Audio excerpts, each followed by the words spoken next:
Awesome. All right, if anyone else has questions, if not, we'll go into our next cheese. I'm looking around, I think we're good. Yeah, so this cheese right here, let's see, everyone can see it, I don't see me. Okay, here we go, Manchego. I cut mine into triangles. It's my favorite cheese to cut. It makes really pretty triangles. So for a cheese board, definitely very fun. Manchego comes from the La Mancha region of Spain, which is south of Madrid, made with La Mancha sheep. So this is going to be our non-cow's milk contribution to this cheese board, so kind of changing things up a little bit. So I'm going to talk a little bit about sheep's milk cheese because I don't think it's something we've touched on, and I think it's really interesting. Sheep's milk cheese actually has the most protein and is the creamiest of all the traditional milks. So we're talking cow and goat milk. It also has, which is one of cheese or even a manchego, sometimes they sweat if they've been out for a good amount of time. That's just like all the fat, all the oils leaking out. It's a really full milk and makes a full cheese. So a little bit science is because of the fat globules are actually smaller than the ones that appear in cow's milk, which makes the milk more homogeneous and thus easier to digest. So actually it helps with not lowering cholesterol, but it's less likely to cause high cholesterol. So for those of us, like some of the members of the Schatz family, this is a great cheese and a great kind of animal milk cheese trend to follow. So Pecorino, Roquefort, etc., great cheeses. And so actually the lactose turns into lactic acid during the cheese making process, which eventually evaporates as the cheese ages. So if you're lactose intolerant or you try to follow a lactose-free diet, sheep's milk and most goat's milk cheeses, if they're aged enough, are actually going to be really low in lactose or not have any, so they shouldn't affect you in the same way. So if you notice this cheese, it has kind of like a funky rind. It almost looks like a basket weave. That is made because they are putting this cheese in molds that are kind of made to replicate the original grass baskets that the cheeses were aged in way back over 200 years ago when it was made. So this is a PDO cheese. It is part of the European protected cheeses where you can't make it anywhere else. I believe they just won to make this cheese only in Spain. I think it's being made in Mexico as well with cow's milk. So now it's only coming out of Spain, which was a big decision. So it's soaked in a brine, and then throughout the cheese making process, it's rubbed in olive oil, which kind of helps keep it moist because it does tend to dry out. And if you got yours from Feast, it's a 14-month, so you should have, it should be a bit drier, and then when we go to taste it, it should be a little bit nuttier and a little bit saltier. And so we brought this in to taste with the Maison Dieu because that saltiness is going to bring out some of the red fruits, and the acidity is really going to be balanced by the wine. So without further ado, let's taste our Manchego.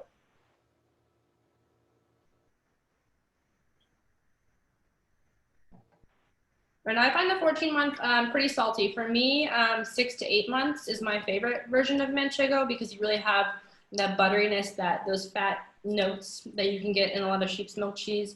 The 14-month is going to be a bit saltier, so it pairs with olives or quince paste, or even like a ham. You can do like a whole Spanish tapas thing, or you could actually grate it like you would use pecorino. That's great. This cheese is fantastic. I don't know, the one that, you know, by contrast to the other cheese from Feast, the last one, this is really intense and really has great flavors. Really the saltiness, everything is coming through. The age, you know, the 14-month really, I think, has a big effect on how the intensity is. And with the Maison Dieu, I think it pairs nicely. If you folks aren't familiar with this Pinot Noir, is our Bourgogne. It's technically a Bourgogne Pinot Noir, Bourgogne Rouge, but it's from a single vineyard with the Ludi. The name of the single vineyard is Maison Dieu, which is House of God. And this is a pretty well-known site in Pommard that we own. And this is the first vintage, our first vintage after buying the vineyards. And this has got a great story, as some of you might know, but this was originally part of Pommard and AOC Pommard up until the 1940s. So once upon a time, this was called Pommard and sold for about 3 times the price. But when they built the Route Nationale, the main road right through the vineyards, this was on the other side of the road and was declassified into Bourgogne. So it's a pretty special site for Bourgogne. And so we bottle it separate. We don't add this to our other Bourgogne Pinot Noir. And these are from old vines, roughly averaging about 60 years in age of these vines. And we only make a very small, it yields very small quantities, and we make about anywhere from 4 to 6 barrels a year, so up to most 150 cases. This year was with all the drought and everything, this 2020 vintage, we only ended up with 3 barrels. So it's a challenge when these old vines don't produce as much fruit. But I think the pairing, this is aged in mostly older oak. There's only, in this one, maybe about, I think this vintage, there's about 25% new oak in the overall blend. So you don't really pick up a lot of the oak in this wine. I like the fruit notes. You get more of a little bit brighter red fruit and cherry, more of a red currant note to it. But it has, I think, some floral notes. But then also behind it, you get some of that nice Burgundian terroir, the earthiness comes through. And I think that's what really works great with this cheese, is the earthy notes on the back of the palate, and also in the aromatics that you get. So I think it's a weight-wise, it's a perfect in terms of the weight of the wine and the cheese. I think it's a great pairing. Any comments on the pairing? Thumbs up. All right. Michael, how long will this keep? This wine? Oh, this vintage. It's really more approachable style, so it's ready now. But I think the 17 vintage, another 3 to 5 years, it'll start to get a little deeper as it ages. A little more leathery notes, earthy notes will start to come through as the fruit, goes from really bright, fresh notes to more dried fruit notes. You'll get a little bit more of the earthiness come through. So it will change quite a bit in the next 3 to 5 years. But it's not a big structured, one of our big structured Pinots. So it's not something 10, 15 years I'd hold on to this one. Thank you. I forgot to mention for Chris, the rind, depending on which ones you have, it might not be edible either. I didn't eat it. Okay. Sometimes they make them with wax, so don't eat wax. Michael, I have to admit that the first match was fabulous. And the second one I didn't get much from. And this one, I'm actually not getting a whole lot more than I did. Now, maybe it's just my palate, but I don't find that the cheese adds a lot to the wine, unlike the match one.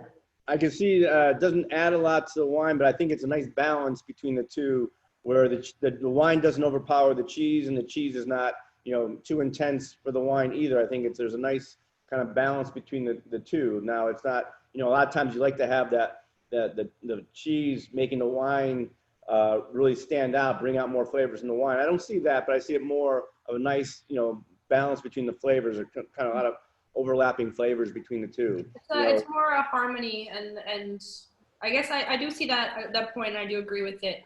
But yeah, for us, I think with this one, it was kind of just a harmonious pairing. We're showcasing 2 great products.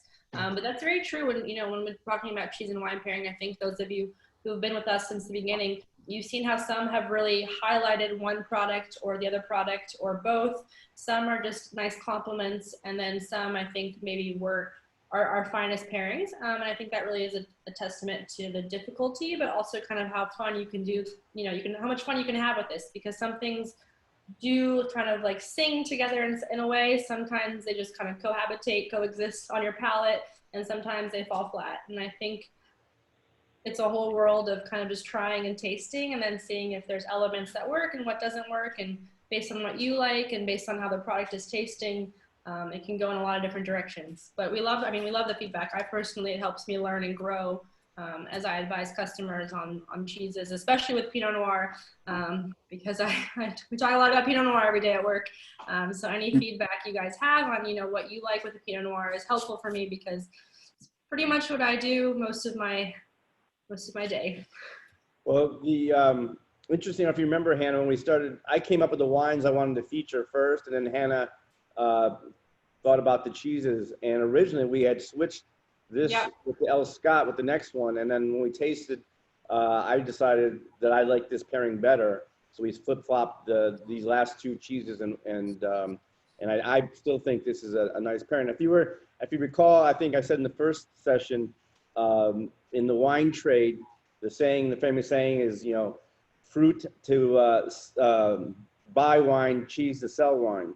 Yeah. And so when you go to someone's winery or someone that's selling wine, you want to make sure you're having fruit with it. If you have something with the wine, if you have cheese, it really always makes the wine taste a lot better than it might be. So I think, but with this pairing, I think it's really a nice complement to each other. It's not, really highlighting the wine more, or it's not highlighting the cheese. I think it's a really nice, even balance between the two.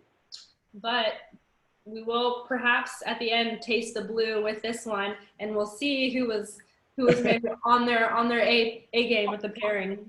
I would be, curious to survey everyone here, just to see. But no, I think it's a as well. I had the chance to play with cheese and wine in this way, so it's a great learning process. I actually have my books in front of me since I'm at home. This is a French book about it's about wines and food. So pairing all different kinds of things, everything from ramen to mac and cheese to cheese. And then this is like the cheese person's Bible. It's called the Cheese Primer. It has everything you could need to know about cheese. And thanks to my father, I get my monthly cheese magazines hand delivered to me in Burgundy. So if you really are interested in cheese, if this has sparked an interest, it's called Culture Magazine, and you can buy it where you get magazines, or you can get a subscription, and it's really fun kind of way to keep up with the cheese world. Hey, That might be me. a question to both you and Michael. You were Yeah. talking about you like Manchego earlier, 6 to 7 to 8 months. Mhm. Would that change the pairing? I think it would. You're not going to get as much of the saltiness. You're going to get, I think, a little bit more of the animal notes, and just a really I don't want to use the word greasy, but a really oily kind of rich flavor. It's not going to have kind of the little holes that yours might have. It's going to be really smooth and just kind of a more rich experience, less salty, just more buttery. So I definitely think that could change the way it pairs, and that's why it is such a fickle thing. Pardon? Would you go with a more bolder red? I think you honestly could. Manchego, it's good with Rioja and big red wine, Tempranillo, if I'm not, misspeaking. So I think, that's what Spaniards typically pair with their Manchego, and I really do think it's a nice rounder flavor at a little bit younger age. So I think you could do something a bit more heavy. Would you do a Merlot? I mean, is a Merlot? Well, yeah, I would see more of the Ella Scott would be a better pairing if it was a younger version of this. I think this is a little more, the dried, older style is, I think, a better fit for the Pinot. If it was a younger 6 month, it'd probably be better with the Ella Scott. So Okay. now we have to go out and get a younger version. And That's right. that'll be the next session. Next time we do this, There we go. Everything but younger. 6, 8 months, and maybe 14 months. We'll do 3 different, We could do a Manchego party. I'm down. It could be fun. Great, thanks.